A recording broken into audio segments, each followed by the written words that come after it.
سب سے پہلے تو قرآن مجید نے اہل یہود کے اس قول کو بطور عبرت کے بیان کیا ہے اور ان کی مذمت گویا فرمائی ہے کہ جب ان سے کہا جاتا کہ تم قرآن پاک پر اور رسول رحمت صلی اللہ تعالی علیہ وسلم پر ایمان لاؤ، تو اس کے جواب میں وہ یہ کہا کرتے تھے کہ ہم تو اپنے باپ دادا کے دین پہ رہیں گے۔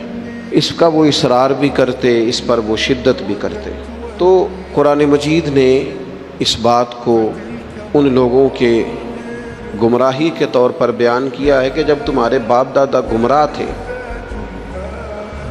کفر و شرک پر تھے، گمراہی اور دلالت پر تھے، تو پھر تمہارا یہ اصرار کیوں ہے کہ ہمیں اپنے باپ دادا ہی کے دین پر رہنا ہے؟ اگر کسی کے بزرگ، کسی کے باپ دادا، کسی کے بڑے گمراہی پر ہو تو اس کا یہ کہنا گمراہی ہے، اس کا یہ کہنا دلالت ہے کہ میں اپنے بڑوں کے طریقے پہ رہوں گا۔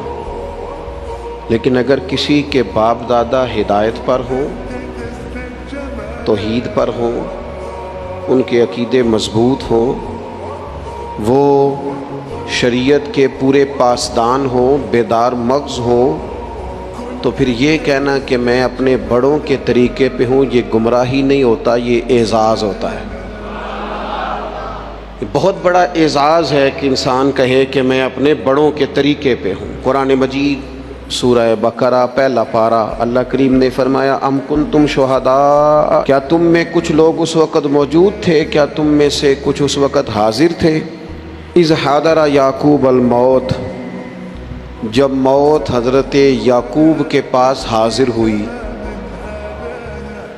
اذ حضر، جب حاضر ہوئی، موت آئی جناب یعقوب علیہ السلام پر، اذ قال لبنیہ، تو انہوں نے اپنے بیٹوں سے فرمایا ما تعبدون من بعدی، میرے بعد کس کی عبادت کرو گے؟ تو جواب تو اس کا یہ تھا کہ ہم اللہ تعالیٰ کی عبادت کریں گے، ہم رب العالمین کی عبادت کریں گے، ہم اپنے مالک حقیقی کی عبادت کریں گے۔ لیکن حضرت یعقوب کے بیٹوں نے کیا جواب دیا؟ قرآن مجید کہتا ہے قالوا نعبد الہک، ہم آپ کے معبود کی عبادت کریں گے۔ وہ جو آپ کا معبود ہے نا، جس کی آپ عبادت کرتے رہے، ہم اس کی عبادت کریں گے۔ وَإِلَٰهَ آبَائِكَ، اور وہ جو آپ کے باپ دادا کا رب ہے نا، آپ کے رب کی عبادت کریں گے، اور جو آپ کے باپ دادا کا، آباء و اجداد کا رب ہے، اس رب کی ہم عبادت کریں گے۔ کون باپ دادا؟ ابراہیم و اسماعیل و اسحاق، ہم جناب اسماعیل کے رب کی عبادت کریں گے، جناب اسحاق کے رب کی عبادت کریں گے، ہم حضرت اسماعیل علیہ السلام کے رب کی عبادت کریں گے، آپ کے رب کی عبادت کریں گے، آپ کے آباء و اجداد کے رب کی عبادت کریں گے۔ اور آباء و اجداد کون ہیں؟ جناب ابراہیم، جناب اسماعیل، جناب اسحاق۔ اب جا کے کہا الہ واحد، ان کا معبود ایک ہی معبود ہے، ان سب نبیوں کے معبود، ہم اس رب کی عبادت کریں گے جو آپ کا رب ہے، آپ کے آباء و اجداد کا رب ہے، ابراہیم و اسماعیل و اسحاق کا رب ہے۔ اگر کسی شخص کے بڑے گمراہ ہوں اور پھر وہ ان کا ذکر کرے کہ میں اپنے بڑوں کے طریقے پہ ہوں، تو یہ اس کا ذکر گمراہی ہے۔